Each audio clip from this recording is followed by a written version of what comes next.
Feliz aniversário, envelheço na cidade. Feliz aniversário, envelheço na cidade. E mais um episódio comemorando um ano de podcast. Como vocês já perceberam nos episódios anteriores, eu estou trazendo convidadas queridas que já participaram daqui. E sim, você está no podcast Entre Mães. Eu sou Natália Sanches, educadora parental, mãe da Luna, e para esse Remember de hoje, eu trouxe aqui a Mari Lebrão e a Nath, que a gente entre Naths das outras vezes, agora a gente está em duas Naths e uma Mari. Entre Naths e Mari. Exatamente. E eu vou pedir para que vocês se apresentem de novo, porque vai que essas pessoas desavisadas não assistiram os episódios que vocês participaram, então para elas conhecerem vocês um pouquinho. Pode começar. Oi, eu sou a Mariana e eu sou educadora parental e agora eu posso falar que eu sou escritora também. Tô chique. Eu sou escritora do livro Os Óculos da Minha Vida e eu tô muito feliz de estar aqui de novo. Eu adorei. Nossa, foi um prazer estar aqui da primeira vez e agora, ainda com a Nath do meu lado, agora vai ser muito bom. Chega, já tá dando aqui de sorriso. Não é? E eu sou a Nathalie, né? Na Suzane, nas redes, fundadora do projeto Reeducando com Afeto, que leva educação parental e educação emocional nas periferias, aí por São Paulo inteiro. E que também não tem um livro, mas tem os e-books das oficinas que já estão aí pelo mundo, também levando oficinas de educação emocional para o mundo todo. Gente, eu sou muito chique, né? Os convidados que eu trago, uma é escritora, outra tem e-book, tem camisetas. Ah, é verdade, né? A gente só esqueceu de trazer um memorando pra Mari. Né? Achei. Pra ela vir com a dela, eu devia ter trazido uma a mais. Foi injusto. Foi injusto, mas tudo bem. Vamos ter que marcar um novo episódio. Eu fico de ovelhinha. Ai, que triste, gente. Vou ter que gravar mais uma vez pra com gente vocês. vir todo mundo uniformizado. Depois a gente faz o merchan, onde o pessoal pode comprar as camisetas, claro, e onde vai encontrar o seu livro. Sim. Mas olha quanta coisa, né? Não foi tanto tempo assim que a gente gravou e já mudou e já aconteceu nesse tempo, né? Sim. Ontem a gente estava falando no episódio sobre a evolução das nossas vidas em um ano, aqui foram em poucos meses. Já teve essa evolução. Mari, vamos começar o bate-papo falando do seu livro. Como foi esse seu processo? Vai, fala aí pra gente. Foi muito legal, porque a ideia desse livro eu já tinha há muitos anos. Então, ele conta, o livro chama Os Óculos da Minha Vida, e ele vai passando pela história de um protagonista desde a infância, desde o nascimento até os 25 anos. E ele percebe as emoções como um óculos diferentes, né, para cada emoção, e tudo que ele aprende vira uma nova lente para ele. Então, toda informação nova é um óculos novo. E eu trabalho também com a questão dos óculos do trauma e tudo mais. E o óculos do trauma, para mim, foi o ponto de virada. Porque essa ideia de ter um livro, ter alguma coisa que traga essa ideia das novas lentes, das lentes com que a gente vê o mundo, eu já tinha, só que não tinha cola, sabe? Não tinha, faltava uma suquinha, faltava liga. E aí, enquanto eu tava na certificação, estudando, em uma das aulas me bateu assim, é o óculos do trauma que falta, é isso. E aí, quando eu entendi isso, eu consegui desenvolver essa história, que é uma história infanto-juvenil, né? Tá lá na faixa dos 8 a 12 anos, mas eu sou aquela que fala que dá pra fazer com todas as crianças, porque é só uma questão de adaptação. Sim. O livro em si tem muita informação que dá pra gente trazer. Então, a minha ideia com o livro é ele ser uma porta onde você entra nesse livro e puxa o gancho que você quer falar com essa criança. Então, ele tem muitos ganchos que você pode buscar, tanto pelas imagens, pelas ilustrações, quanto pelo próprio texto. E como lidar com essa criança, com a parte de educação emocional e com a parte de entender como lidar... como lidar com a parte do trauma, com essa parte das coisas difíceis da nossa vida, né? Porque se a gente não fala com isso com as crianças... Como que elas vão lidar? Aí fica adulto tudo que nem nós, que não sabe lidar, né? E eu tô achando que é um livro mais pra adulto do que pra criança. Porque... Vamos ser sinceros, eu tenho Gente... muito essa percepção de tudo que a gente faz pra criança, os adultos precisam muito ver, porque a gente na infância não teve isso daí. Não, tanto é que no livro... tem um prefácio que ficou relativamente grande, porque nesse livro não tem pai e mãe, tem quem cuida dele. E é um vulto, né? Tem o vulto rosa e o vulto cinza. Um vulto disponível e um vulto indisponível. Pra realmente deixar aberto pra vida dessa criança, pro que faz sentido, pra realidade dela. Não adianta a gente nichar. Eu acho que tem que ser uma coisa aberta. E no começo do livro tem esse prefácio que é pra quem cuida de mim. Porque eu vou falar de educação emocional. Tem um ciclo das emoções que eu trabalho dentro do livro. Como é que o pai, ou a mãe, ou o cuidador vai falar com essa criança se não sabe? Sim, se não tem ideia, né? Se não tem ideia. Então, nesse prefácio tem toda a explicação desse ciclo das emoções, do que cada emoção significa, do que é uma educadora parental, qual que é a função disso, porque a educadora parental tá dentro do livro. Ah, figura importante. Figura importante, educadora parental e psicólogo.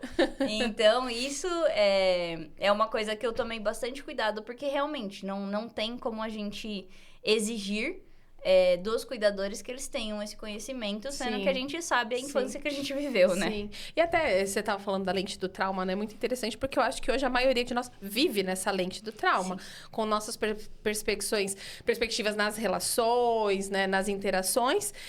E no que a gente fala, né? Eu tava comentando que, assim, o quanto eu tenho que duvidar, às vezes, dos meus primeiros pensamentos, porque eles são enviesados por essa lente do trauma. Sim.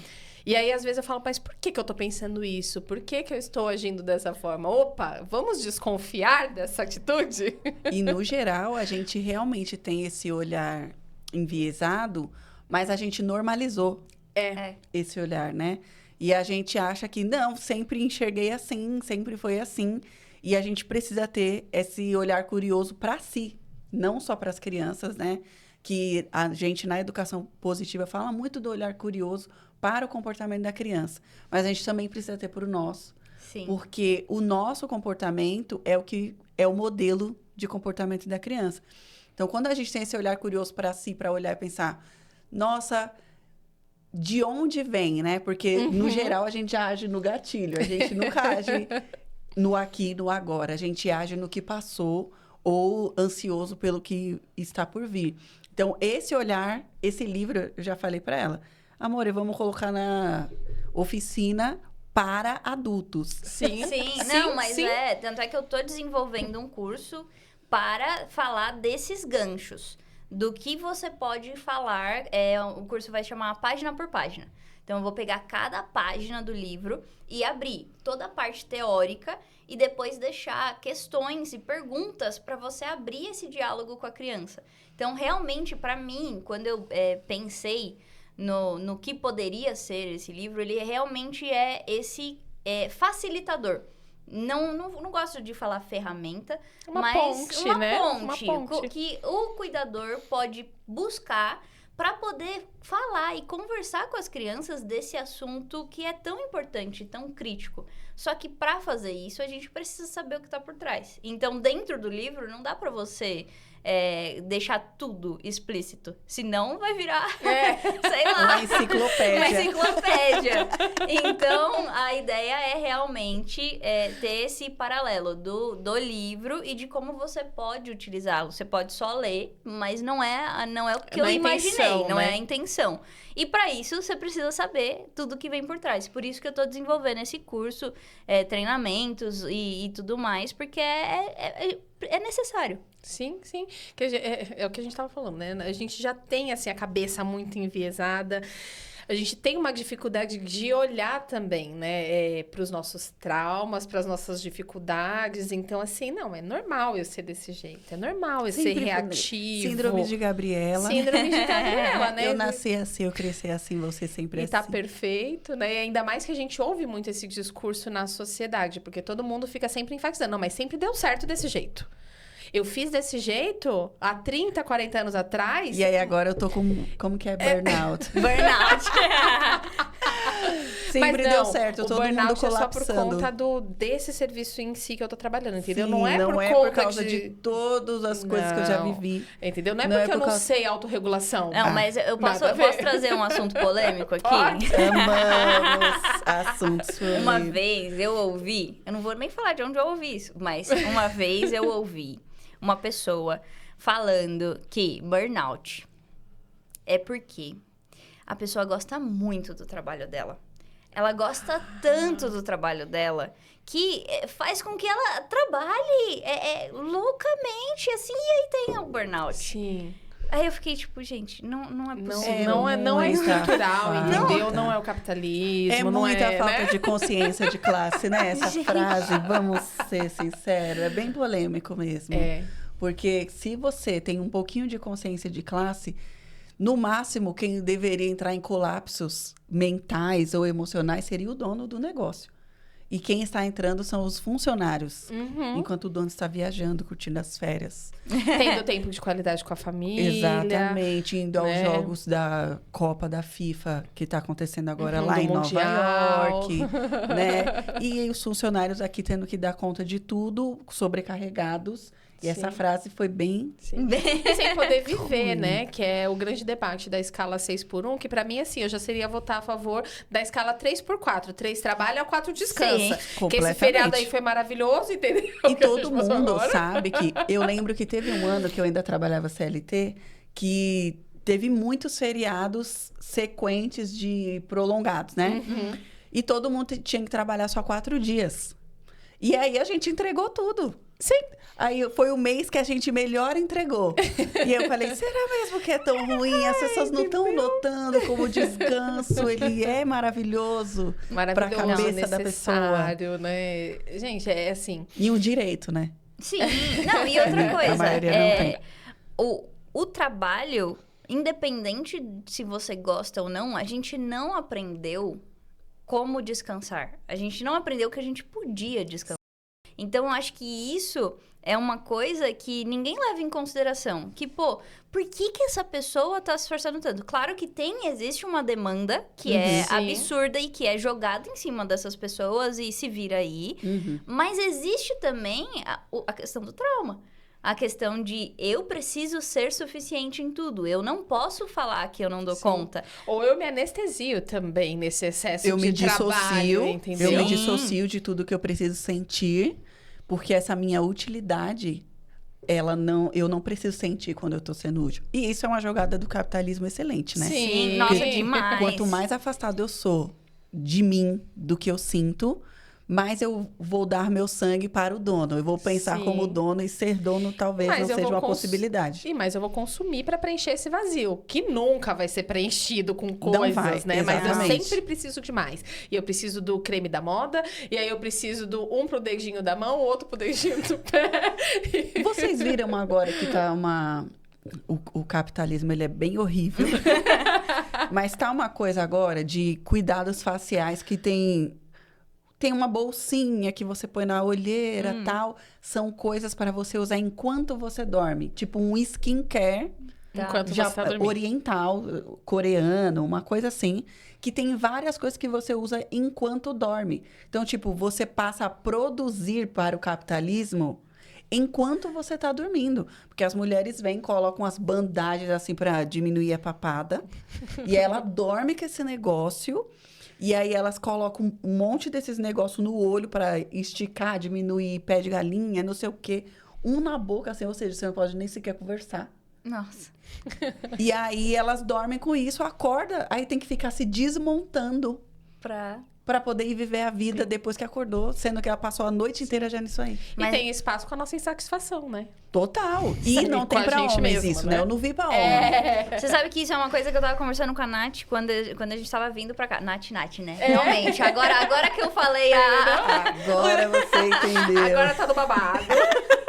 Mas eu tava conversando com a Natália quando a gente tava vindo pra cá, que eu tenho uma questão muito grande com maquiagem. Então, por exemplo, eu não uso maquiagem no meu dia a dia e é uma coisa que eu sinto que ela é um pouco assim, claro que eu não tenho costume, eu nem tenho maquiagem, então, tipo, eu acabo só falando assim, eu vou assim mesmo e é isso que dá. Mas é uma coisa que eu sinto que é um pouco de rebeldia, assim, sabe? De tipo, eu não quero ter que usar, eu não quero ter que sair e nada contra a maquiagem, gente. Quem gosta, gosta e tá tudo bem. E eu acho que fica mais bonito mesmo, tipo... O importante é ter escolha, entendeu? Não ser algo pra preencher, porque, nossa, eu preciso ser assim pra me apresentar pro mundo. Isso. É diferente quando eu gosto de passar um batom, porque eu me sinto bem passando esse batom. É diferente. Nós três, inclusive, estamos em níveis aqui, né? A Mari não usa nada, eu só uso blush, rímel e batom, e você se maquia bem. Então, eu acho que a gente... Encontre seu equilíbrio, galera. Encontre o seu normal. Encontre o seu normal, o que você gosta. Eu, no dia a dia, sou como a Mari, não uso nada. Sim. Mas pra vir pra uma gravação, eu não me incomodo de passar um rímelzinho. Mas ó, pra você Passei ver como hoje até um assim, delineador que eu ganhei. tá ligado ao incômodo, né, de ser, porque o que eu vim falando pra Mari hoje? Por que eu me incomodo? Porque eu me sinto amarela nessa gravação, eu acho não sei o quê, eu não gosto como eu vejo, aí eu não quero que veja. É uma insatisfação minha comigo que eu poderia não sentir essa insatisfação se fosse normalizado todo mundo tá do jeito que nasceu, né? Só que hoje até o envelhecimento... As mulheres não podem mais envelhecer, Não, gente. exatamente. Não pode mais envelhecer. Porque não pode ter o cabelo branco, porque não pode ter o pé de galinha, porque não pode ter o bigode chinês, que significa que a gente tá rindo. Significa Que alegria. eu tô, né, expressando, não pode nada. Nem isso mais a gente tem paz. E o Botox é isso, né? Você vai ficando meio sem expressão nenhuma. As pessoas fazem, você não percebe mais ela mexendo na sobrancelha. Não, e isso é incrível, porque uma vez eu escutei um audiobook, eu não vou lembrar o nome agora, que fala, fez um estudo que mostrou que quando você tem Botox, tem tudo, você começa a não entender tão bem o sentimento das outras pessoas. Porque isso tira a sua microexpressão facial. Então, quando a gente vai entender o outro, a gente meio que reproduz essa expressão no nosso rosto, no nosso corpo, porque aí você entende o que a outra pessoa está sentindo. Você tem que ter esse espelhamento. E se você bloqueou todo o seu rosto e o seu rosto não mexe mais... A sua neurocepção fica comprometida. Isso! E imagina para as crianças que convivem com essas pessoas. Que são totalmente do campo emocional e dessas microexpressões. Exatamente. Fica totalmente perdida. Sim. Porque só a energia não é suficiente. O rosto fala muito, né? Essa comunicação não verbal fala muito. Ele fala mais do que, às vezes, as palavras. Fala mais do que a boca, é verdade. Fala mais do que a boca. Não, e é muito importante a gente... acho que aceitar o nosso corpo como um todo. Né? Sim. Porque quando a gente começa a cortar, se cortar, a gente corta a criança. Sim. Então, a gente começa a cortar o jeito da criança se vestir, por exemplo, o jeito da criança... a menina começa a tá na adolescência, mas você tem que começar a se maquiar. Só que na infância, a menina gosta de se maquiar. Não, mas você não pode fazer nada. Então, calma, gente. É uma lógica assim, né? Sabe que, assim, eu tenho dificuldade porque... Às vezes eu me pego projetando na minha filha a roupa que eu quero que ela use. Então, assim, quando eu percebo que nem esses dias... Eu falei, vamos colocar a calça da Blue com a camisetinha da Blue, porque combina, entendeu? Tá bonitinho, combina, vamos colocar ali. Ela, não, eu não quero a camiseta da Blue, eu quero a calça da Blue com a camiseta do Koala, que não tinha nada a ver uma coisa com a outra. Eu olhei assim, eu já naquele impulso, não, vai colocar a camiseta da Blue. Lá veio o gatilho já dela. veio o gatilho, aí eu falei, não... Tá bom, tudo bem. Você quer a do Koala? Vai com a do Koala. É assim, né? Por que ela não escolheu a da Blue? Então, é uma coisa que a gente foi socializado. Então, desse jeito que a gente não deixa eles terem as escolhas das roupas porque não tá combinando, porque aquele lugar não é adequado. E é muito visível quando é a criança que se veste. A gente foi na festa junina do meu prédio e a Cleo foi com um vestido xadrez laranja e preto. E ela tem uma meia até o joelho da Hello Kitty, lilás. A meia com a Hello Kitty bem grandona. E um tênis branco cheio de florzinhas rosa. Aí eu falei, ela tem um tênis todo branco que a madrinha deu e tinha uma bota preta. E eu ponho a meia calça com a bota, tal, que vai combinar. Aí ela, eu não quero porque vai ter brinquedo. Pula-pula. Justo. Aí você tem razão. Põe então outro calçado, que é mais fácil de tirar, né, do que a bota ou o tênis. Sim. Aí ela falou assim, então eu vou com esse aqui. Pegou essa meia. E pegou esse tênis. Aí eu olhei pra ela e falei, tá incrível. Não tava, mas ela tava super confortável. Tá super confortável. Foi ótima. Voltou pra casa até sem meia, né? Não, e, gente, eu não sei se vocês assistiam Disney Channel, mas eu certeza. fui da Sim. geração Disney Channel. Eles usavam umas combinações que pra Nada a gente ver.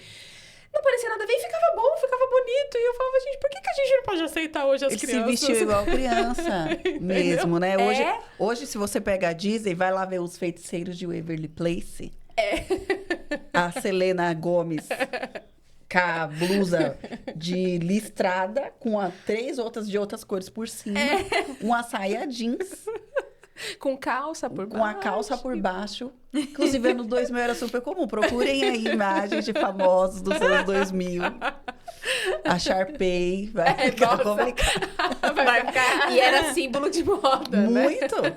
Ou seja, assim, tá vendo que até a moda é um conceito meio opressor, né? Porque se a gente vê que ao longo dos anos tem essa diferenciação e tem essa expressão, por que a gente pode deixar as crianças expressarem isso? E eu acho que se vestir é muito um jeito de se expressar, né? Sim. Que a gente, se não tem essa liberdade, não consegue descobrir. Eu demorei muito para descobrir que tipo de roupa eu gostava de usar, porque eu sempre fui muito magra. Então eu ganhava uma roupa, ela durava anos. Só que eu ganhava, eu não ia lá escolher e comprar, eu ganhava muita roupa. E aí eu usava essa mesma roupa por muito tempo. E aí, como eu ganhava de muita gente, eu não sabia combinar. Não tinha nem como combinar, né? Porque as pessoas... É uma peça de uma peça do outro. Entendeu? E aí, quando eu fiz, acho que 32 anos, ou foi 31, eu falei assim, cara, nada que eu tenho presta. Porque uma coisa não orna com a outra. Olha só, quanto tempo eu demorei pra descobrir que peça de roupa eu gosto. O que é meu estilo? Por exemplo, eu não sou fã de usar saia. Aí eu não gosto de usar saia. Mas aí se eu usar saia, é só se for uma saia jeans. Mas eu adoro usar vestido. Aí qual é o tipo de vestido? Aí vem com aqueles floridos da Shein. Eu não gosto. Eu gosto. E aí, não, então, mas eu fui descobrindo. É muito bonito, Sim. mas não é uma coisa que eu porque gosto. tem a ver com o que a gente tá falando, com a expressão. Exatamente. autenticidade. E aí quando você permite, né, que a criança faça esse processo de escolher as próprias roupas, aí ela vai descobrindo, isso eu gosto, Sim. isso eu não gosto. E hoje em dia, quando eu vou comprar roupa pra Cleo, eu não vou comprar no Brás, porque eu odeio ficar andando. Eu compro na internet, e aí eu chamo ela, olha, gostei dessa, você gostou? E aí eu mostro as que eu gostei, mas também mostro outras. E ela agora não é mais rosinha, ela era muito unicórnio, agora tá na vibe astronauta, né? Mudou. E tudo bem, aí, porque tipo, esses movimentos acontecem. Isso. E aí ela, eu não quero mais essa cor. Eu não quero mais isso. Esse brilho já não... Aí eu, que legal, tá tipo descobrindo. Na minha idade, amor, o que tinha, minha avó ainda fazia pra mim e pra minha irmã andar que nem gêmeas. E A eu gente- gostava também quando eu tinha roupa igual da minha irmã. Eu adorava. E o pessoal Eu achava que a gente era odiava. gêmeas. Aí eu falava, vai. Todo mundo. Somos. Até hoje as pessoas ainda acham que a gente é muito parecida, mas eu odiava andar igual a minha irmã, porque eu queria ter minha. Mas eu nem Sim. sabia que tipo de roupa eu gostava, nem nada. E com ela já é diferente. Então eu já penso, não vai mais ser normal usar a mesma roupa por anos. Sim, não, e eu acho assim, pra mim, atualmente, uma questão que eu tenho muito eu estou descobrindo, só que assim, descobrir o seu estilo precisa de dinheiro. Exatamente. E aí isso é um Que é pouco, mais um produto do... que é mais uma questão. Cuidado que a Mais Nath tá de vermelho, entendeu? Vão chamar a gente de... De comunista. Mas, como eu ainda não tenho acesso por enquanto, se Deus quiser, por enquanto, eu não consigo mudar muito o meu guarda-roupa. E o meu guarda-roupa eu pensei para ser confortável. Então, muitas vezes, chega na hora de sair ou de ter um evento, alguma coisa assim, eu falo assim... Pijama. E aí chega uma hora Te que eu entendo. falo assim, cara... Eu acho que é melhor eu não ir. Eu acho que é melhor... Não quero ter alguma coisa assim, porque eu não tenho roupa pra isso. Aí você começa... Eu acho que tem 2 vertentes que a gente pode olhar pra isso. Primeiro, como a gente tem que se adequar a padrões que às vezes não são os nossos. Às vezes Sim. não é o tipo de roupa que eu queria ir.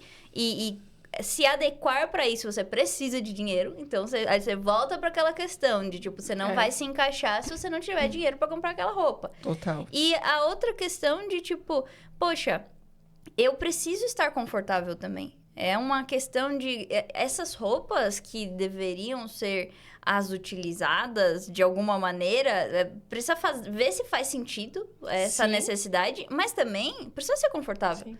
É a mesma coisa em situação de festas, por exemplo. Que você vai em casamento, que você vai... Gente, as roupas de festa são extremamente desconfortáveis. Muito, Extremamente desconfortáveis. muito. E aí, tudo bem, agora aí já virou mais um produto, né? Vender os chinelinhos As pra dar pras noivas. convidadas, entendeu? Porque não pode ir de chinelo ao casamento. Mas na se hora que você tá você na ganhar festa, lá um, entendeu? Aí você pode ir de chinelo. Por isso que eu vou de tênis pra todos os lugares. Eu também. Eu casei de Mesmo tênis, contra gente. a convenção. Eu casei de tênis e pra mim foi a melhor coisa que eu fiz. Eu casei de tênis e vestido curto. Então, assim, no meu casamento foi uma coisa que eu falei, é isso que eu quero. Eu vou fazer de um jeito que eu gosto, que faz sentido pra mim, porque é o meu Sim. casamento. Só que você vai num evento de outra pessoa, você já fica tipo, Sim. o que eu faço? Porque eu também não quero atrapalhar a outra pessoa e fala muito dos Olha nossos a nossa, traumas, né? Olha a lente do Olha, trauma. Será que você não gente. quer atrapalhar outra pessoa ou não quer que falem algo para você? Não quer desagradar, né? O que é? Então, né? Mas e você fica nessa saia justa de tipo, o quanto que eu me coloco, e eu acho que isso é uma coisa que a gente tenta mudar muito nas crianças. Porque Sim. elas falam, eu quero ir confortável, eu quero ir com Sim. esse sapato, porque. E olha o planejamento. Aí vamos olhar como ela já teve essa pensou. noção. De que ela ia pro pula-pula, tirar o tênis, e ela pegou um tênis de velcro ainda, né? Que é que é mais bem fácil. simples. E aí, o que a gente faz? Não, você tem que ir com a bota, porque é mais bonita, não vai porque é combinar, festa junina, porque é festa entendeu? junina. E aí, o que você tirou dessa criança? Você falou pra ela assim, não importa o planejamento. Não importa Não- se você tá confortável, se você vai ter que exatamente, tirar. O se que você importa é que gosta. você tem que estar apresentável. Sim, e você vai nessa festa não pra brincar. Sim. E não é só apresentável, né, gente? Vamos falar aqui que a gente também tem problemas quando chega o frio e a criança não está com frio e tem que colocar blusa porque eu estou sentindo frio. Então você engula essa blusa aí, entendeu? Agora. Agora aí coloca essa blusa. O quanto é difícil também a gente sustentar isso pra E respeitar. não só frio, né? O calor também. É. Porque tem criança que a minha, por exemplo, é calorenta. Então, se você colocar um moletomzinho nela, ela vai ficar quentinha. Aí eu sou super friorenta. Quero colocar 3. Aí eu falo pra ela assim, então você põe um, mas aí você leva o outro na bolsa, porque se você sentir mais frio, você veste. É o meu jeito de Sim. não, Estou preparada. não invadir o espaço dela, mas também conseguir que aquilo que eu acho importante aconteça. Não, e eu acho que é importante você estar preparado. Você tá. Sim, porque pode mudar mesmo e a gente pode sentir. E criança se suja. Criança, a gente se suja. A gente devia estar mais preparado. A gente não Então, assim, é, a né, gente ia ter amor? que sair com mala de trilha, né? Eu São era Paulo assim. é mala de trilha. Aqui é 4 estações num dia, Entendeu? entendeu? Você sai Fora no... chuva, alagamento, que a gente tem que pensar numa galocha, entendeu? Um negócio. Exatamente. Um guarda-chuva grande para fazer de barco, um negócio. Entendeu? E a gente vai fazendo isso. E aí é uma concessão, tanto para ela... Não, tá bom, vai com uma só. A moça do transporte que leva ela sempre fala... Ela não colocou a blusa. E ela sempre reclama para mim que algum adulto sempre fala para ela... Cléo, põe a blusa. A escola já deu várias blusas para essas de doação. Porque ela não veste a blusa e eles acham que ela não está com a blusa na bolsa. E geralmente ela está. Mas ela só não queria vestir. E aí ela chega suando assim. Aí mas você pode abrir a boquinha, Sim. que eu não tô lá. Você tá. Sim. Você tem um vozeirão. Use sua voz para dizer, eu não estou com calor. Ou eu não estou com frio. Ou eu não estou com calor, ou Ela eu já não tô tá com frio. com 7, 8. 8. No caso da minha que tem 2, É. Nossa. eles É bem enfiam, difícil, né? entendeu? Quando a Cléo era mais nova também passava muito isso na escola. E é muito nítido, porque ela me vê no portão, a hora que ela me vê no portão, ela já começa, quero tirar. E já vai tirando. Você tá com calor? Tá. E eu sempre falo, porque eu não mando ela. Se ela falou, não estou com frio, é desconfortável pra mim sustentar esse limite dela? É muito. Porque eu sempre fico assim, mas os outros vão pensar que eu sou uma péssima mãe, porque a menina tá de cabelo molhado, com blusa de manga num frio desse, né? Manga curta. E aí, já pra sustentar o limite, mas também o meu desconforto, eu já chego avisando, ó, na bolsa tem 300 blusas. Se ela sentir frio, tem 30 aqui na bolsa, é só colocar. Mas eu falo pra ela, eu reforço, eu falo, se você sentir frio, você pede. Se você não tiver com frio, fala pra professora, não estou com frio. Mas mesmo assim, sempre que ela volta, ela tá com um monte de blusa e ela não E esse da blusa quer. de frio é só um. Porque o de comer também é outro. Nossa, e o de comer é absurdo, O de né? comer também é outro. E não importa a escola. Os adultos sempre acham que eles estão pondo o suficiente. Às vezes a criança quer menos, às vezes ela quer mais. E aí colocam a mais e a criança fala, eu não quero mais. Não, você vai comer tudo. Mas quem foi que colocou? Né? Então, Sim. é uma prática, inclusive recomendo às escolas que comecem a deixar as crianças mais velhas a pôr a própria comida. Pra né? ter noção, Para elas né, do começarem que a é. ter noção do quanto é suficiente para elas comerem. E elas também irem construindo essa autonomia. Também vai ajudar a coordenação motora grossa. Vai ser só vantagem para todo mundo, galera. É E só aí, adaptar um Montessori ali, umas Geral- mesinhas mais baixas, Não, né? geralmente as escolas já têm, as que servem almoço, tem o richô, né? Então, as crianças maiorzinhas, de 7, 8 anos, conseguem Então, já. mas as menorzinhas também, teoricamente, conseguiriam se fosse adaptado. Exatamente. É adaptado, é a- auxiliado. Inclusive, a Gorete, quem não conhece a Gorete, conheça. A Gorete trabalha numa escola e ela faz isso. Ela é professora de educação infantil e a turma dela é a turma que se serve. Né? Então, ela deixa separado lá a quantidade de comida para essa turma e aí eles vão passando cada um para a sua comidinha e se servindo. Então, eles têm 4, 5 aninhos ali já construindo essa autonomia. Sim, E eles levam para casa, né? Mãe, eu quero pôr minha comida. E sim. a família começa a comer na mesa para poder ter a comida à mão da criança também. Então vai ser só vantagem para todo mundo. E outra coisa, a criança colocou comida e mesmo assim ela colocou demais. Gente, tá Respeita. tudo bem. A gente coloca A gente- demais no self-service. Você vai no self-service Amore. com fome. Você chega na hora do almoço, no fazendinha, Não, e outra uma coisa só de sobremesa, outra só de salada, outra só de assados.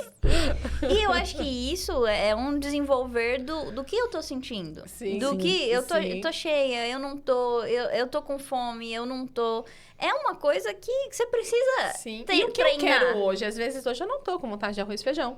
Sim. E carne. Eu quero comer, sei lá, uma sopa. Eu quero comer só salada. Mas não, tem que seguir o ritual de comer Tem que aquilo comer lá, tudo. entendeu? Não. Comer tudo. E o que eu escolhi pra você comer naquele dia, mesmo que você esteja sem vontade. Sim. O pior Eu de comi. tudo. Eu fiz com tanto amor pra você. Você vai deixar a mamãe triste. A vovó vai ficar triste, o papai vai ficar triste. Isso é muito sério, gente. É muito Muito, sério. muito, Fora muito. o tanto de oferta, né? Porque às vezes a criança tá falando não durante o dia, né? Então não é um horário do almoço, enfim, alguma coisa. Mas, você não quer comer não sei o quê? Você não quer comer não sei o quê? E fica. Não tô com fome. Não, não, mas come mais um pouquinho, porque eu acho que já deu o tempo daquela criança É. sentir fome e comer.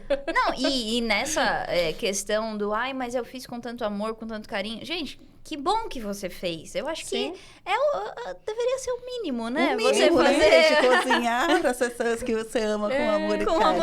amor. E não forçar elas. Você fez com amor e com carinho porque você quis fazer isso, você quis ofertar, ou porque a outra pessoa tem que pegar? Porque a outra pessoa tem que comer. E é uma coisa que a gente nunca balanceia, né? Você volta pro óculos do trauma lá, né? Olha o óculos do Olha, trauma, esse livro gente. tá com tudo, hein, gente? Vamos tá lendo esse livro. Não, ó, o óculos do trauma que tá falando que se a outra pessoa não comeu o que eu fiz não tá bom o suficiente. Sim. E, gente, e tudo bem se a pessoa não gostar do meu tempero naquele dia. Tem. Não é verdade? Porque eu posso ter feito com o maior amor do mundo, mas às vezes ela não gostou daquele tipo de tempero de comida e tá tudo Inclusive, bem. tem uma história muito legal sobre isso. Quando a Cleo tinha 3 anos, ela viajou para casa da minha mãe com a minha irmã. E elas foram passar, sei lá, 2, 3 semanas lá sem mim. Foi a primeira viagem longa dela, né? E ela não queria falar com a gente no telefone, comigo e com a Lê. Não quero, não manda foto, não manda nada pra minha mãe, não queria falar com a gente. Independência. Eu quero isso. Tudo bem. Até que uma hora meu celular toca, em um dos dias que ela tava fora, aí era ela. mamãe, posso falar com você? Eu posso. Ela, eu vou lá fora. Aí foi no quintal da minha mãe. Mamãe, você pode conversar com a vovó? Porque eu não gosto do feijão dela. E ela quer que eu coma. E aí eu falei que eu queria só frango com arroz e salada. E ela colocou o feijão em cima do meu frango. Você pode falar com ela, por favor? Aí eu falei, posso. Ela, então tá bom, tchau, te amo, um beijo. E desligou. Mas não é tão lindo assim a gente ver que eles têm essa segurança, que o nosso trabalho tá dando certo, que eles têm essa segurança de pedir. Isso, aí eu fui e falei pra minha mãe, liguei de volta, ó, ela não quer comer o feijão, porque ela falou que não gosta do seu feijão. Aí ela, mas meu feijão é uma delícia, que bom, é mesmo, eu cresci comendo, olha como eu sou forte, mas ela não gostou. Então não vamos obrigar ela a comer, deixa ela comer as outras coisas que ela quer. E a gente em casa põe as comidas separadas, assim, não põe um em cima do outro. Porque aí o que ela não quiser comer, ela é livre pra não comer. Sim. E o que ela quiser experimentar, ela experimenta. Se quiser. No geral, quando a gente põe assim, ela acaba comendo tudo. E aí, eu falei pra minha mãe, põe separado. Não vem, tipo, Cléo, feijão em cima do negócio. Pra ela obrigar. não vai comer nada. Ela não vai comer. E aí, depois de quando ela voltou, e aí, a vovó parou de te obrigar a comer feijão? Ela, sim, obrigada. Aí eu querendo colocar signo em tudo. Que signo que ela é? Touro! Touro. A Luna é de virgem. Aí, assim, tem algumas texturas que ela não gosta de comida. E se tiver encostado aquela textura na comida que ela gosta, ela não come. Ela não come, ela. Mamãe tá sujo. Mamãe tá sujo. Eu não tá sujo, só encostando. Aí tem que E tirar ela não- metade do que encostou. E, gente, tudo bem, eu vou forçar a menina a comer o que ela não quer, enfim, né? O quanto. Minha irmã, gente, ela uma vez ultrapassou. Minha irmã odeia fígado. Odeia. E aí a gente foi na casa de uma pessoa que ela cozinhou o fígado com muito amor e carinho, porque é uma comida, assim, típica lá de Minas, né? Eles fazem bastante fígado e tal, e tudo bem. E eu amo. Então, eu comi aquilo com o maior prazer e foi muito bom. E eu vi a minha irmã, pra não desagradar, né? Com criança, pra não desagradar, comendo aquilo forçado, sem querer. Nossa, Gente, você quase vomita, ela né? passou tão mal o dia certeza. inteiro porque ela comeu o negócio, porque tinha medo de falar não e desagradar a pessoa. E, gente, que triste a gente viver numa realidade onde as crianças não confiam pra trazer pra gente E falar. hoje em dia, né, a gente que é adulto sofre muito com esse não. Sim. Porque a gente foi essa criança que tinha que Sim, fazer o que sua E irmã mente, fez. né, Nath? E mente pra Tá agradar gostoso. o outro. Sabe uma coisa que eu faço? Eu não percebi. Eu percebi isso mais recentemente. Quando eu não quero uma comida, eu enchi ou alguma coisa, não consegui comer, não gostei, eu chego no meu marido. E eu Você fiz- quer? Aí ele, não quero. Aí eu comecei a entender. Aí agora ele já fala pra mim assim, você não quer? Pode colocar no meu prato. E eu tenho que tirar do meu prato e deixar no prato de outra pessoa, porque eu não consigo ficar com aquilo que eu não consegui comer. E eu tenho uma sensibilidade muito grande pra comer pimenta, tempero. Eu também tenho. Eu sou a pimenta pessoa tenho. que como salada sem sal. Eu também eu também gosto de comer sem temperinho. É raro os dias que eu quero um temperinho. Então, pra mim, se você tem uma comida muito temperada, eu não vou conseguir comer. Se tem pimenta do reino, eu não vou conseguir comer. E aí, se você força, você fala assim, não, você não vai nem sentir. Aí, cara, às vezes eu passo fome porque a comida não tem. E eu acho assim, é uma coisa tão simples de resolver. Porque o negócio é o seguinte, Muito. você tá fazendo com amor pra outra pessoa. Então, sabe o que você faz? Faz do jeito que a outra pessoa gosta. Pergunta. O que você gosta? Toda vez que alguém vai comer na nossa casa, porque o Ale gosta muito de cozinhar pros outros. Eu gosto de fazer comida de vó, né? Um caldo, um negócio. E aí, toda vez que alguém vai comer na nossa casa, eu amo coentro. Eu gosto também. E o Ale No ama feijãozinho. pimenta do reino.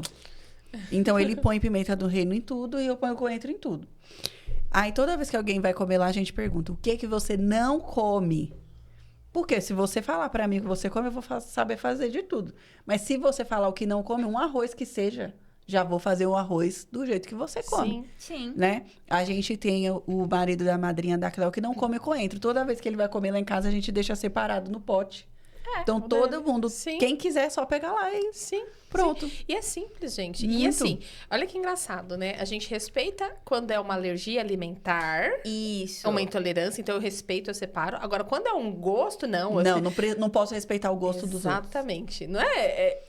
É É uma muito. lógica, assim, que a gente fala, da onde surgiu essa lógica, gente? Sabe uma outra coisa absurda que eu ouvi, mas que eu achei assim, quando não dá pra resolver do jeito bom, a gente resolve desse jeito. Uma mãe chegou pra mim e falou que a escola tava pressionando demais o filho dela, porque, não, precisa passar na psiquiatra, porque tá se comportando muito mal e sei lá o quê. E a mãe foi na psiquiatra. E aí a psiquiatra chegou, analisou tudo, e falou assim, ele não tem nada, mãe. Aí a mãe, mas a escola e sei lá o quê. Aí ela, vamos fazer o seguinte, você vai falar pra escola que ele tá tomando remédio. Ele não vai tomar nada. Mas você vai falar pra escola que ele tá tomando remédio. Placebo tal, incrível. E vamos ver o que a escola faz. Passou 6 meses, ninguém reclamou mais do menino. Aí passou um ano, aí a psiquiatra falou assim, não, agora eles já acostumaram, aí agora você pode falar que a gente tá tirando o remédio de acordo com o necessário e tal, então agora você pode falar. E aí você para e você fala assim, gente, Que absurdo, né? que absurdo a médica ter que falar pra você mentir pra escola. E o maior absurdo ainda é que funciona. Sim. Funciona, porque Sim. as escolas não respeitam a infância, né? Elas não entendem que os comportamentos, a maioria dos comportamentos das crianças dentro da escola são comportamentos comuns da infância. Sim. E, inclusive, tem alguns lugares que falam sobre o TEA, por exemplo, que crianças com TEA e crianças típicas, né, têm os mesmos comportamentos até os 7 anos. Então, a desregulação é na mesma intensidade. A necessidade de corregulação que existe para todos nós, Até mesmo hoje, adultos, né? até os 7 anos, também é muito maior para todos, né? Texturas de alimento também. Algumas crianças vão comer melhor, outras não. Mas se você observar bem, todas as crianças têm ciclos do que vão comer. Meu filho não quer comer carne já não sei quanto tempo. Ai, meu filho tem 5 anos, desde que ele fez 4, ele não quer mais comer frango cozido. Só quer frango frito. Então, são coisas que acontecem na alimentação, não só das crianças, na nossa também. Se a Sim. gente for reparar enquanto adulto, nossa, eu amava comer tal coisa, agora eu tô meio enjoada disso. Sim. A nossa alimentação é cíclica. E aí, a criança, antes do 7 para baixo, como você trouxe da Luna, que ela não quer que a comida encoste. É muito comum nessa idade acontecer isso. Mas aí, se você leva ela, de repente, no médico, toma aqui um laudo. Não, se eu fosse falar tudo, porque ela tem sensibilidade com tecidos de roupa, com creme, com alguns tipos de barulho, com texturas de comida. Se eu fosse falar isso... Pronto, Sua filha autista. tem autismo. É verdade. Tem E não é que é autismo. um problema ser autista, gente. Não é isso, tá, galera? Sim, mas A questão a é que banalização do diagnóstico. isso e os comportamentos infantis, o movimento, né? As crianças são movimento. A vida é movimento. São Aí a gente barulhentas. quer que uma criança de 4 anos fique 6 horas sentada na sala.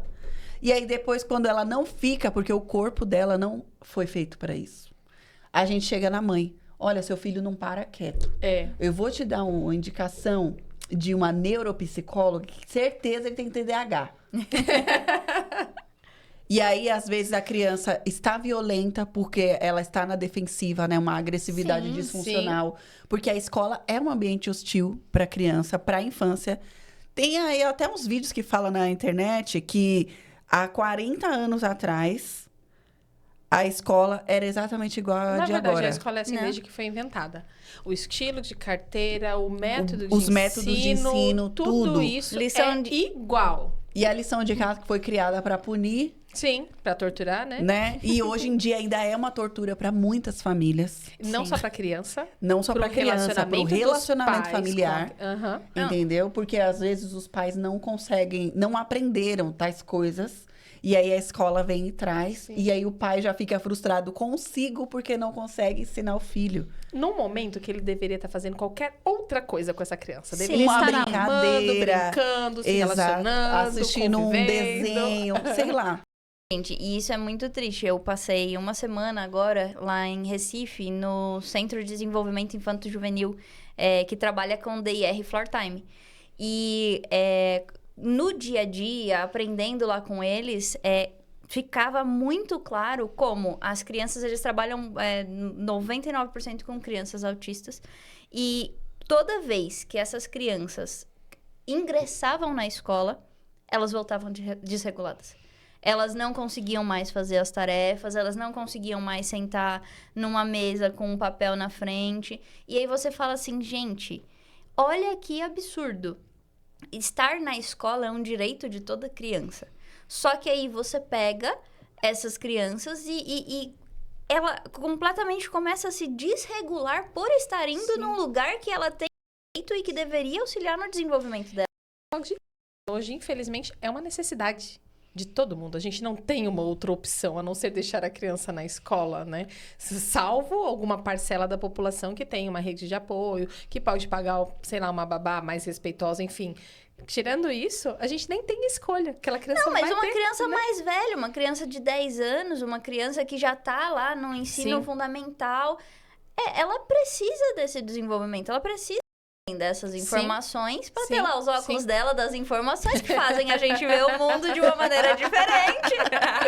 Pelo menos deveria. Pelo menos deveria. Mas é um direito dela o aprender, o ter esse tempo de se desenvolver. E como isso afeta o dia a dia. Porque, vamos lá, essa criança, ela não tá desregulada só na escola, porque ela com certeza vai estar desregulada na escola. Mas ela saiu da escola e qualquer coisa que lembre a escola faz ela desregular. E isso fala muito sobre as figuras de segurança na escola, que são praticamente inexistentes, porque os professores não sentem que podem criar vínculos com as crianças e com os adolescentes. Naquela visão bem autoritária de eu não posso ser amiguinho dos alunos. Exatamente. Esta visão de eu não posso ser amiguinho, só que se todos soubessem a capacidade do apego seguro, de melhorar a aprendizagem dentro da sala de aula, todos iriam investir nisso. Sim. Todos. Sim. Inclusive, a gente tem muitas professoras, né, colegas nossas, que estão o tempo inteiro trazendo informações sobre como a sala dela mudou depois por causa que ela se tornou essa referência de segurança para os alunos que estão lá, independente da idade. Sejam os adolescentes, sejam os do infantil, como os da Gorete, sejam outros de 6º ano, de 5º ano, que são pré-adolescentes. Muito ainda, porque eles são muito, assim, largados, deixados, né? E, assim, rotulados. É um negócio absurdo. Eu tenho uma memória, assim, tão viva de um professor maravilhoso que eu tive. Eu era adolescente, ele era professor de português e literatura. Gente, assim, chegava a aula dele, todo mundo queria a aula dele, todo mundo. Porque ele escutava a gente. Porque ele fazia debate. Porque a gente tinha voz na aula dele. Só por isso. Não, e aí... E todo mundo aprendia. E você sai da escola, e aí o que você quer? Agora você é adulto, agora você tem que falar. E gente, vamos lá. A gente não tá aqui só metendo pau na escola. Tem muita coisa boa também. Não é isso. Eu acho que assim, a escola, ela tá com uma base estrutural que precisa ser revisada. Isso não é culpa de 1, 2 pessoas. Isso é uma coisa social. É estrutural. Estrutural, que a gente precisa mudar e vai ter que desconstruir muitas coisas. E vai trazer incômodo, desconforto. E vai trazer incômodo. E vai fazer bagunça. Não tem como você reconstruir algo sem você desconstruir o que estava lá antes e vai fazer bagunça e vai ter... Vamos pensar numa construção assim. A minha primeira formação para jogar fora. Minha primeira formação é engenharia civil, né? Então, vamos fazer esse paralelo aí. Não tem como você construir lá. Você já tem essa casinha, esse prédio da educação do que é hoje.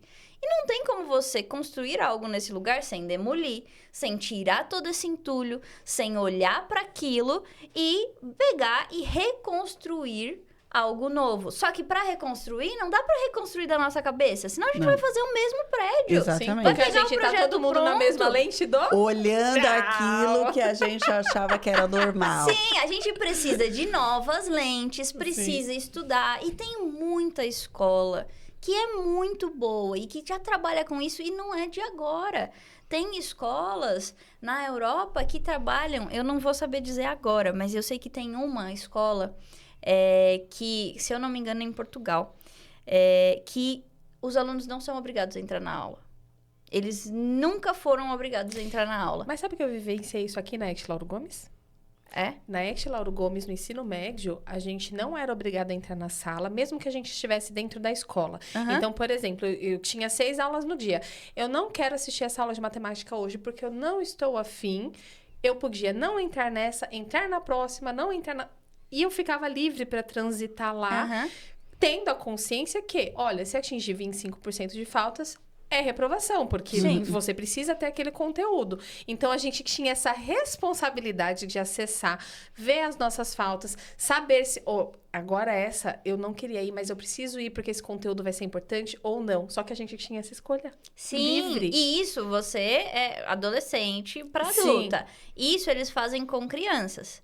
E acho que foi uma aluna que foi a que mais demorou para entrar em uma aula. 3 meses, gente. 3 meses para uma criança. Porque você vai, se você adapta isso, se você mostra, olha, aqui você vai ganhar lentes novas. Aqui você vai conseguir aprender, olha a importância. Se você mostra isso, mas não de um jeito obrigatório, essa criança vai querer. A Porque a criança é sedenta. curiosa, ela tá desesperada por aprendizado. Sim. E a gente aqui quer forçar o nosso jeito de... Você tem E que o aprender jeito igual certo eu aprendi. de aprender, o jeito Isso. certo de desenhar, o jeito certo De pintar. Não tem Todo jeito mundo certo. pintando a flor com cabinho verde e as pétalas amarelas. E a não criança vai pode ter pinta de cabaço, outra não. cor. Aí eu porque você pintou assim, a flor não é assim. Ah, mas eu quis, mas pintou errado. Foi com vocês que... Não foi com vocês o exemplo da bola? Que a avó tava querendo ensinar o menino o jeito que ele tinha que jogar a bola. Gente, Não foi comigo. existe só um jeito de jogar bola, Não, sabe? e outra, se você... Vamos pensar a larga escala aqui. Se todo mundo faz a mesma coisa, a gente não cria nada novo. Mas você sabe que eu percebo que isso, quando a gente se torna adulto, vira a constante luta pelo respeito da diversidade, né? Sim. Porque na escola, todo mundo tem... a escola, o sistema escolar, tá? Aqui eu vou falar no sistema escolar porque não é um professor, Sim, não é sim. uma coordenação.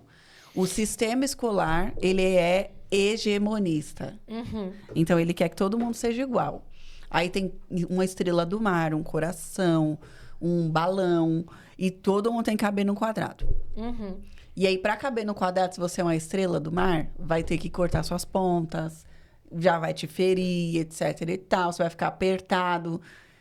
Consequentemente, você vai deixando de ser você. Sua autenticidade vai sumindo, que a escola, ela, infelizmente, né, o sistema escolar, ele poda a criatividade da gente. Ele poda tudo que a gente pode ser Sim. para que a gente Que deveria ser o se contrário, né? torne o quê? Para que a gente se torne funcionários. Que é bem assim, da Né? época onde a escola foi constituída, que foi na era industrial, que todo mundo precisava fazer robozinho, entendeu? Eu vou Isso. trabalhar nessa linha de produção e vai ser tudo igual todo dia, e eu preciso ser todo mundo igual aqui. Exatamente. E aí, quando a gente chega nesse momento em que escolas Waldorf, por exemplo, aparece, ou Montessoriana, que vem com outro modelo pedagógico, né? Que, inclusive, não fazia diferença quando a gente era as crianças. Minha mãe nunca falou de modelo pedagógico, talvez que seja por onde eu cresci. Na favela não tem essas perguntas, né, amor? Não tem essas perguntas lá. E aí, quando você chega numa escola que respeita isso, que, como essa que vocês falaram, respeita não só o desejo de aprendizado, porque para o adolescente é isso. Eu quero estar nessa aula, eu não quero, e etc. Mas também respeita o que... As potencialidades, né? Respeita sim. as potencialidades. E aí, quando ele não é encaixado em nada, as potencialidades vão ser todas exploradas. Todas. E aí, no sistema que a gente tem, não acontece isso. Primeiro que o vínculo, que é o que garante a segurança para o aprendizado, é inexistente, né? Primeiro porque os adultos que estão lá também têm dificuldades de se vincular, São feridos. né? Estão nos óculos Do do trauma.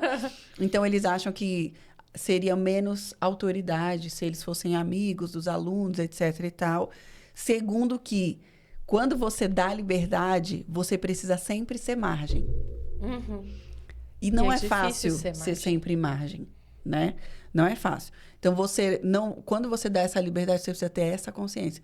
Eu vou dar liberdade, mas eu preciso estar à cerca. E assim, não só consciência, mas saber trabalhar os próprios gatilhos. Porque vai ser muito gatilho. Porque criança e adolescente que tem liberdade vai fazer tudo que você não fez. Sim. E vai falar pra vai você que falar. não tá satisfeito. Isso, vai Isso, falar. meu Deus, que desrespeito. Eu tava falando esses dias, assim, o quanto eu queria que fosse menos, mas assim, o quanto eu fico feliz, porque a minha filha sente segurança de falar pra mim, mamãe, não grita comigo. Mamãe, você está me assustando. Ela tem essa segurança, essa relação de falar, não quero, não gosto. Sim. Outro dia, né, eu toda pomposa aqui, olha, tô trabalhada no acolhimento, vem aqui que eu vou te ajudar a te acolher. E ela falou, não quero a sua ajuda. E eu tive assim, ó. Acontece. Eu engoli deixa eu- toda a minha ajuda. Engoli porque ela não quer. E aí eu, tá bom, vou respeitar. Tá bom, Quando vou você respeitar, quiser a vou minha chorar ajuda, ali então no você canto. pede a minha ajuda. Se Vou você não respeitar quer enquanto agora. eu choro aqui. Eu vou me acolher agora. Já que você não quer que eu te acolha, deixa eu me abraçar. Deixa eu ver aqui. Gente, ó, eu não querendo cortar o assunto, mas a gente já chegou no limite? Vocês acreditam? Ai, Como pode? Eu acho assim que deveria ter um limite maior. acho que entendeu? a gente vai ter que fazer podcasts igual Podpah, Entendeu? que é 4 horas. Porque, gente, a gente vai conversando e o negócio é tão... Mas pra, né, a gente conseguir finalizar, eu queria, assim, que vocês... Dá um recado, vai, sei lá, o que vocês acham que veio de muito positivo de transformação ao longo desse período de 1 ano, 2 anos, enfim, que vocês queiram analisar e avaliar, já que a gente está comemorando 1 ano de podcast. Quer começar? Você comecei na Não, última. pode falar, amiga. Eu acho que pra mim esse ano foi um ano de muitas mudanças. E mudança é uma coisa que dá muito medo. É uma coisa que é muito desconfortável, acho que pra maioria de nós. Só que foram mudanças muito positivas. E coisas que, se eu tivesse lá fazendo igualzinho, o que era conhecido, eu não ia ter espaço para descobrir essas potencialidades fora disso. Então, para mim, uma coisa que ficou muito marcada é como as coisas podem mudar em 1 ano e como a gente não consegue imaginar o que pode mudar se a gente não se abrir para coisas novas. Não tem como você... Não teria como eu estar aqui se eu não tivesse me arriscado, se eu não tivesse seguido por um caminho que eu não fazia ideia de onde ia dar. E é isso que eu acho que a gente precisa sempre incentivar, tanto na gente quanto nas crianças. Não ter medo daquele caminho que é desconhecido. Porque senão... a gente não conheceria o que a gente conhece hoje. Vocês não estariam ouvindo a gente aqui pela internet, com imagem, com som, se alguém não tivesse tido a audácia de imaginar que isso é possível. Então, não tem como a gente seguir por um caminho conhecido e criar algo novo. Então, acho que é isso que eu diria. Em 1 ano, as coisas podem mudar muito, mas você precisa ter coragem de seguir um caminho que não é seguro. Mas saiba que você vai dar conta. Sim. Porque a gente vai dar conta. E comemorar se for pouquinho. Porque É qualquer aquela- evolução é evolução, né? É aquela, né? A verdade liberta. É. Mas ela te deixa no chão primeiro. Primeiro você vai falar, ignorância é uma bênção. Primeiro Aí eu gostaria depois de você fala dizer- assim, nossa, não, graças a Deus eu não... Primeiro é aquela frase, né? Eu preferia ter ficado burra. Eu prefiro... Não, porque tem umas lentes que é difícil da gente Tem. desembaçar. E essa nossa que a gente desembaçou, né, foi através da educação positiva, mas assim, de olhar a vida de um outro prisma, é muito dolorida, porque a gente Muito. vive numa sociedade violenta. Então, assim, às vezes eu falo, eu preferia não saber disso. Aí já passa meus 5 minutos. Não, tá bom, mas que bom que eu sei. Que bom que eu sei, é isso, é Que isso. bom que eu sei. Vou me acolher Deixa eu voltar aqui. aqui, né? Ai, que Calma bom. aí, calma, um minutinho. Eu vou continuar, só preciso de 5 minutos pra chorar. Pera, mas eu tenho 5 minutos pra chorar porque eu preciso ser produtiva. Ah, Desculpa. tem isso ainda. Eu trabalho em escala 6x1. Não, minha amor, não tem tempo de chorar, não. Né? Até no ônibus é difícil. Por isso, volta em conta a escala 6x1, tá, gente? Se não deu pra entender até agora... Espero que tenha ficado claro agora. Nesse 1 ano, né, entre curso e novas perspectivas, porque eu acho que a gente cria isso. A gente desenvolve um olhar ampliado para tudo. Então, a gente não tem mais medo de dor, porque a gente hoje consegue perceber assim, caramba, que droga tá vivendo isso, mas não é para sempre, eu sei. E aí a gente não se desespera mais, né? Porque em um ano atrás, eu acho que eu mandei para você. Não foi, não sei se foi para você. Foto do meu pé. Não. Eu tenho desidrose. Desidrose é uma doença psicossomática que resseca os dedos dos pés e as mãos. As mãos e os pés. Só que antes de ressecar, faz várias bolhas doloridas e inflama muito quando você está num pico muito alto de estresse tóxico. Porque é só no estresse tóxico mesmo. E aí, o Ale ficou desempregado em um ano desses. E quando ele arrumou um emprego, eu já estava com desidrose. Eu desenvolvi a partir desse momento de estresse que a gente viveu. Quando ele arrumou o emprego, passou mais ou menos 1 mês ou 2, meu pé, eu achei que ia cair. Porque eu não... Sabe quando, tipo, agora o corpo precisa pôr tudo pra fora? Acabou, agora precisa sair. E aí, meu pé ficou muito ferido, minha mão ficou muito inchada. Eu não consegui usar meu anel de noivado, não consegui usar nada, porque ficou péssimo. E aí, quando passou esse momento, eu comecei a reparar como eu estava emocionalmente para poder não acontecer aquilo de novo. E aí, conforme eu fui estudando, eu fiz, caramba, então aquilo que eu tive foi porque eu fiquei com o estresse mais alto do que eu dava conta, né? E aí eu falei, caramba, agora eu preciso então pensar quais são... Aí eu descobri o que são os amortecedores de estresse, as práticas de regulação e etc. Falei, agora eu preciso fazer por onde não acontecer mais. Porque eu não conseguia usar um tênis, uma meia. Aí fui fazendo esse cuidado e tal. E hoje em dia a gente enfrenta diariamente muitos desafios emocionais, né? Muitas questões que causam muito estresse, um estresse por tempo prolongado.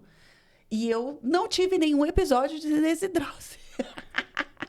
Então, eu pensei, realmente os meus amortecedores... Então, eu acho que a minha maior virada neste 1 ano do Entre Mães, mas também da minha vida nesse 1 ano, foi isso, que eu consegui ser para mim, ou buscar para mim esses amortecedores que são tão importantes para eu conseguir manter o mínimo de equilíbrio na minha saúde mental e emocional, né? E quando eu consegui fazer isso, eu também consegui ser melhor esse amortecedor para as pessoas que me buscavam para uma corregulação, né? Só que eu pensei, cara, todo mundo agora precisa saber. Aí o trabalho começa. Né? Todo mundo precisa saber. Então, agora o foco do trabalho é que eu consiga fazer isso. Que as pessoas não venham só com... Porque as oficinas de educação emocional são isso também, né? São formas de ensinar amortecedores para as pessoas. Glimmers para as pessoas. E, inclusive, já pode fazer o jabá? Eu pode... Rapidamente. Fazendo jabá, da minha amiga Mariana, vai lançar o livro, tá, galera? Fica de olho no Instagram dela. Mari_Ferreira Lebrão, por favor. E vai ficar aqui o link na descrição dos Instagrams e dos episódios que vocês participaram. Ótimo. E eu acabei de lançar um workshop dos e-books trilhas, que eu já falei no primeiro episódio, né? Que agora os e-books da oficina é à venda.